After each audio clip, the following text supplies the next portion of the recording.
This is an India Today exclusive. Joining me is the Special Secretary of G20 India, Muktesh Pardeshi. Ambassador Pardeshi, many thanks for joining us here on India Today. A very important event. How significant has it been, and how much of an effort has gone into preparing for the G20? Well, let me tell you, for this week, we have been preparing for last 1 year. Ever since the G20 Secretariat was created in February 2022, I also joined my position in July. Ever since then, with each meeting, we were preparing for the summit because that's the ultimate thing any presidency does. So now we are only a few days away from the summit. But what we have experience of holding almost 200 meetings in almost 60 locations in the country. So that gives us a sense of self-assurance, a level of confidence that logistically and in terms of organization, the country is prepared to give a good summit. Okay, what are the last minute things that you're doing, because only a few days left for the summit, in terms of the leadership arrival, the hotels, traffic? What's your advice to the people of Delhi and NCR, whether they should stay away, leave town for a bit? How do you see it? Well, first, this is the week when we are doing rehearsals. The plan is done, but you have to be testing, and for a leaders summit, we have to make sure that it's flawless. All the equipment, all the logistical, the flow, the personnel, all the amenities are tested and tried again and again.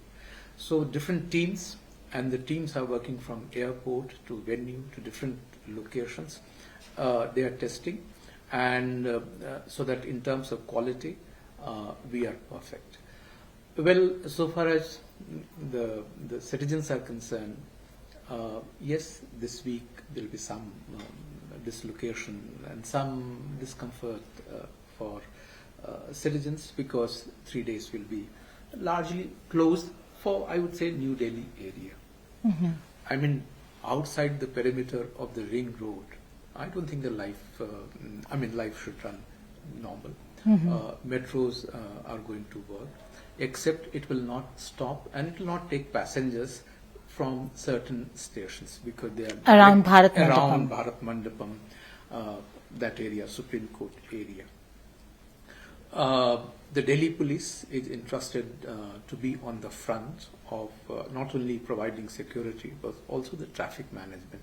And I see the Delhi police has been very proactive in terms of sharing information with the citizens through newspaper ads. They have also created a portal where real-time information will be shared with citizens on if there are any traffic diversion or restriction. It will be the intent of the government to inform citizens in advance, so that they are not caught in a traffic trap. We just came here to collect our badges at the G20 Secretariat here at Sushma Swaraj Bhavan, and we see a lot of people, a lot of staff. You cannot give me maybe exact numbers, but approximately what's the kind of numbers that you've been dealing with, because you've handled logistics through and through, of your staff, of MEA employees and of volunteers, if there were any? Well, G20 Secretariat is a small organization, and this was created out of a cabinet decision. We have, I would say, a joint secretary and above. We are almost 10 people here, and they are all looking after different substantive as well as logistical work. But the summit, conducting the summit, it's a mammoth task. So the two more layers have been added. One is the MEA has given more manpower from the headquarters and also from the embassies abroad. They have come to help us. They are already here. They have been inducted. The training program and orientation has taken place. They are working in different groups. And one more thing has happened a fortnight ago.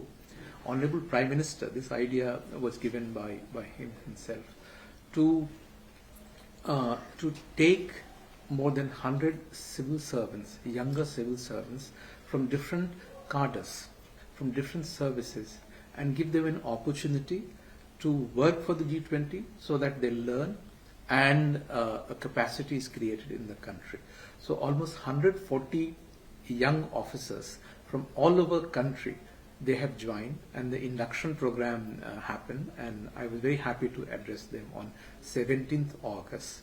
So they are already, the teams that we had created, they're already embedded into those teams. Somebody is looking after medical, somebody is looking after airport arrival, somebody is looking after tree plantation.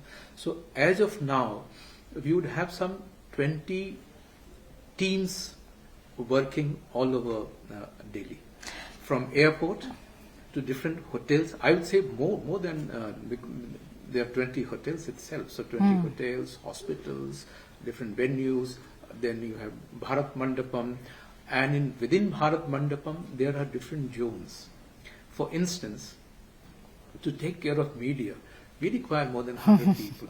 And our spokesperson set up, he has prepared a plan through which national media and international media, there will be a group of people facilitating their access, if there is some information on briefing, their requirement of the equipment, how they are connected to bilateral rooms for if there is a requirement of the coverage. So in media itself, we have more than 100 people helping us. And these officials are from MEA, from G20 Secretariat, from the office of the spokesperson, and the younger civil servants, particularly those coming from Indian Information Service. They're all deployed. Very interesting. With XP division. Have you also got volunteers from outside, like the civilians?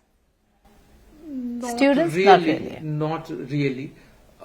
They were involved here and there when we were conducting meetings at the state level. Here you have the profile of the event. It's such. It has to be incident free. It has to be error free. Absolutely. So somebody with some experience of working with the government, and security vetting is also required. So we had to keep into consideration all these factors. So you talked about a lot of meetings, a lot of deliberations that took place. Are you satisfied all in all in terms of how the G20 event is turning out? I think so. You know, there are two aspects. One is the organization aspect. And organizationally, the New Delhi and our presidency had set a new benchmark. What are these benchmarks? Making G20, or for that matter, any diplomatic event, into a people's undertaking. No other country has ever done it. So this is the Prime Minister's vision, to connect diplomacy at the ground level, at the grassroots level. This is I think, a game changer so far as we officers in South Block take it.